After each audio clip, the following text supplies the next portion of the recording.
Hindi na makakabalik ang Rusya bilang tagapagtustos ng gas sa Europa. Nakahanap na ang Europa ng kapalit ng gas mula Rusya sa hindi inaasahang lugar sa Aprika. Tatlong bansa sa Aprika, Algeria, Niger at Nigeria ang nagsimula na sa pagtatayo ng malaking proyekto ng Trans-Sahara Gas Pipeline na magdadala ng hanggang 30 bilyong kubikometro ng natural na gas bawat taon papuntang Europa. Itinuturing ang proyekto bilang pangunahing bahagi ng diversifikasyon ng supply ng enerhiya ng European Union habang nilalayuan nila ang gas mula Rusya. Mahalaga rin na hindi lang pinag-uusapan kundi sinimulan na ng mga bansa ang aktwal na pagpapatupad ng proyekto. Ibig sabihin nito, sa pangkalahatan ay hindi na talaga isinasaalang-alang ng Europa ang posibilidad na bumalik sa gas ng Rusya kahit matapos pa ang digmaan sa Ukraine. At sa episode na ito, hindi lang natin pag-uusapan ang balitang ito na may bagong itinatayong gas pipeline. Hindi lang yon. Tatalakayin natin kung paano sa loob ng mga dekada hinahadlangan ng Rusya ang Afrika para hindi ito makapagpadala ng gas sa Europa. Nilikha rin nila ang mga kondisyon para hindi tingnan ng Europa ang Afrika bilang opsyon ng supply ng gas. Bibigyan ko lang kayo ng kaunting spoiler. Itong gas pipeline na ito na ngayon lang talaga sinimulang itayo ay naplano na noon pang dekada 1970. Ngunit sa lahat ng oras, napigilan ng Rusya ang pagdadala ng gas papuntang Europa.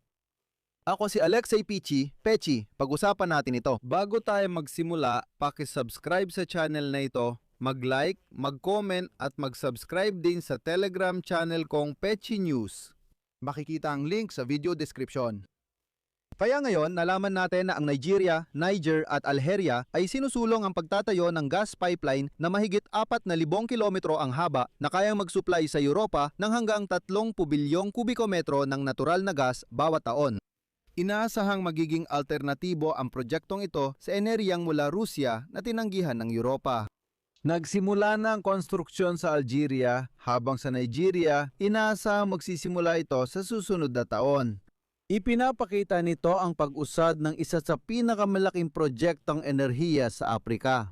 Layunin ng pipeline na ito ang pagdadala ng Nigerian gas sa Niger papuntang Algeria kung saan ikokonekta ito sa umiiral na infrastruktura para maipadala sa mga pamilihan sa Europa. Doon, mula sa Algeria, ang gas ay tutuloy na papuntang Italia, Espanya, Portugal at sa kabuuan sa buong rehiyon ng Mediterranean. Totoo, ang pagtatayo ng bahagi ng Algeria ng Trans-Saharan Gas Pipeline ay pagpapatuloy ng matagal ng planong pagdadala ng Nigerianong gas sa Europa sa pamamagitan ng Niger. Dati, tinututulan ng Rusya ang projektong ito, pero ngayon wala nang sagabal. Nakakatuwa ring isipin na dati, ginugulo ng Rusya ang mga bansang Aprikano taon-taon.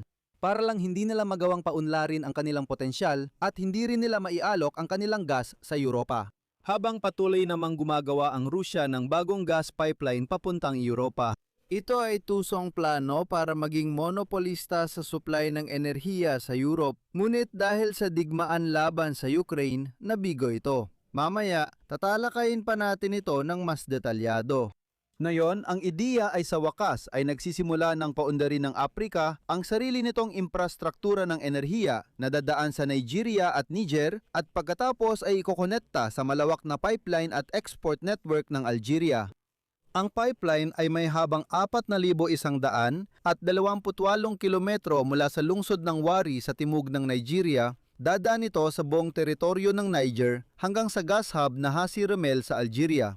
Inasahang 30 bilyong kubikometro ng gas kada taon ang ipapadala sa Europa. Sa katunayan, mula sa Hassi R'Mel, maaaring ilipat ang gas gamit ang kasalukuyang network ng Algeria patungo sa mga Mediterranean export terminals at mga pipeline na nagseserbisyo sa mga pamilihan sa Europa. Magdadagdag ang projektong ito ng ruta mula Nigeria papuntang Europa bukod sa kasalukuyang pag-export ng liquefied natural gas sa dagat. Palalakasin nito ang papel ng Niger bilang transit country at itataas ang posisyon ng Algeria bilang pangunahing tagapagtusto sa Europa. Ibig sabihin, ito ang magiging pinakamalaking African hub para sa supply ng gas papuntang Europa. Mahalagang tandaan dito na ang Algeria ay kasalukuyang nagbibigay ng humigit kumulang 12% ng pag-aangkat ng gas ng European Union na nabibigay daan dito na magkaroon ng infrastruktura para sa transportasyon ng gas mula sa Nigeria papuntang European market. Tumaas ang interes sa proyektong ito pagkatapos lusubin ng Russia ang Ukraine noong Pebrero 2022 na nagtulak sa Europa na maghanap ng alternatibong supply. At dito mahalagang maunawaan kung paano nagtutugma ang timing. Plano ng European Union na tapusin ang pagdepende sa gas mula Russia pagsapit ng katapusan ng 2027. Kasabay nito, ang pag-aangkat ng liquefied natural gas ay dapat nang itigil pagsapit ng katapusan ng 2026 at ang pag-aangkat ng pipeline gas ay handang katapusan ng Setyembre 2027. At ngayon, narito ang pinakakapanapanabik. Sakto sa timing na ito, inaasahan ang pagtatapos ng konstruksyon ng gas pipeline na ito. Ibig sabihin sa totoo lang, sinubukan ng Europa kahit papaano na planuhin ito para magsimulang dumaloy ang gas mula sa Afrika sa mismong panahon na tuluyan na nilang tinatanggihan ang gas mula sa Russia. Pero may isa pang mahalagang detalye sa desisyon ng European Union. Gusto nilang tapusin ang pag-aangkat ng gas mula Russia sa panahong yon. Pero kung sakaling mangyari na hindi pa handa ang gas pipeline mula sa Afrika, maaari pa rin silang magpatuloy ng transportasyon ng gas mula sa Russia ng isang buwan, tapos isa pa, tapos isa pa. Ibig sabihin, tuloy-tuloy lang hanggang hindi pa natatapos sa Afrika. Pero hindi pa yon ang lahat. Ang totoo niyan, ang Trans-Saharan na proyekto ay kasalukuyang nahaharap sa kompetisyon mula sa panukalang gas pipeline ng Nigeria-Morocco. Isa pa ito sa malalaking proyektong infrastruktura para dalhin ang Nigerianong gas sa Europa. Di tulad na mas maikling rutang dumadaan sa Sahara, ang pipeline ng Nigeria-Morocco ay susunod sa baybayin ng Atlantiko, mag-uugnay sa ilang bansa sa kanlurang Afrika bago makarating sa Morocco at tutuloy sa Europa. Ibig sabihin, mayroon na tayong dalawang pinakamalalaking proyektong panggas mula Afrika papuntang Europa. Narito na ang pinakamahalaga. Ang ideya ng Trans-Saharan Gas Pipeline ay umiiral na mula pa noong dekada 1970 pero ang proyekto ay patuloy na ipinagpapaliban. Ipinagpaliban ito dahil sa ilang mga dahilan. At narito ang mga dahilan, magugulat ka o baka hindi rin. Ang unang dahilan ay ang murang gas mula sa Rusya. Sa loob ng mga dekada, ang Europa, lalo na ang Alemanya, ay umasa sa mga pangmatagalang kontrata sa Federasyon ng Rusya. Sa ekonomiya, ang mga proyektong Aprikano ay tila mas mapanganib at mas mahal kumpara sa handa ng infrastruktura ng Rusya. May gas pipeline na kasi ron, bakit pa pupunta sa Afrika? At ang pangalawang dahilan, bago ang Pebrero 2022, ang seguridad sa enerhiya ay tinitingnan sa aspeto ng presyo, hindi ng geopolitika. Pinapaintulutan ng Rusya ang pantitipid ng pera, nagbibigay ng diskwento at ginawang nakaasa sa monopolyo. Walang interes ang Europa na mamuhunan ng bilyon-bilyong dolyar sa komplikadong gas infrastructure sa Sahara. At ang pinakamahalaga, ang palagiang kaguluhan sa Nigeria at Hilagang Nigeria ang dahilan kung bakit naging sobrang delikado ang proyekto para sa mga pribadong mamumuhunan. Ibig sabihin, palaging may mga digmaan, kaguluhan at kung ano-ano pa doon, kaya ang mga pribadong mamumuhunan ay nag-iisip, naku, baka hindi dapat mag-invest ng bilyon-bilyon doon, magtayo ng gas pipeline kasi palaging may gulo at digmaan. Ngayon, alalahanin natin kung sino ang mga taon-taon na nagpapalala ng kaguluhan sa sitwasyon sa Nigeria at Hilagang Nigeria. Tama, Moskwa. Matagal nang ginagamit ng Rusya ang estratehiyang malambot at matigas na pagpigil sa kakumpetensya. Ang paglakas ng impluensyang militar ng Rusya sa Sahel na kinabibilangan ng Mali, Burkina Faso at Niger ay nagdulot ng kawalang tatag sa riyon. Kapag may kudeta sa Nigeria, madalas militar ang namumuno kaya nakatutuon sila sa Moscow. Umalis ang mga kaluraning mamumuhunan at natitigil ang mga proyektong enerhiya. Ilang beses na rin nila itong sinubukan. Bukod dito, aktibong nag-aalok ang Rusya sa mga bansang Aprikano ng alternatibong kooperasyon sa pamamagitan ng Gazprom, Rosatom, Rosneft at iba pa na nangangako ng teknolohiya kapalit ng pagtanggi sa integrasyon sa mga network ng Europa.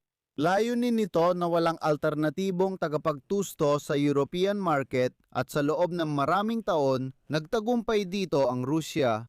Narito ang pinakamapang-uyam na bahagi ng estratehiya ng mga Ruso. Matagal nang isinusulong ng Rusya ang mga naratibo ukol sa neo-kolonyalismo ng Europa na naging dahilan upang tutulan ng lokal na elite ang pangmatagalang kasunduan sa enerhiya sa EU. Pero naalala pa rin ng lahat ang mga rally ng mga Aprikano laban sa neo-kolonyalismo ng Pransya. Naalala nyo ba ang mga rally at protesta na paalisin ang mga Pranses, papasukin ang mga Ruso at makipagtulungan sa mga Ruso? Yan ang dahilan kaya ginawa ang lahat ng ito. Ang pagpapatupad ng Trans-Saharan Gas Pipeline ay nagpapakitang lumipat na ang Europa mula salita tungo sa gawa sa usapin ng kasarinlan sa enerhiya. Ang pagsisimula ng konstruksyon sa Algeria at plano ng Niger para sa susunod na taon ay nagpapakita na mas nangingibabaw ang takot sa enerhiyang pananakot kaysa sa panganib ng pamumuhunan sa Afrika. Para sa Europa, ito ang sansang makalaya sa Russia at para sa Afrika, sansang maging pangunahing mamumuhunan. Isang kalahok sa global na pamilihan ng enerhiya. Isipin mo na lang kung ano mangyayari sa Afrika kung tunay nitong mapalitan ng Russia bilang pangunahing tagapagtustos ng gas sa Europa. Ang mahalaga na simulan na ang mga projektong ito. Dito ako magtatapos. Isulat ninyo ang inyong opinyon at mga konklusyon sa mga komento sa ilalim ng episode na ito. Mag-subscribe kayo sa channel, pindutin ang kampanilya at huwag kalimutang mag-like. Yun lang po, ingatan ninyo ang inyong sarili. Paalam sa lahat.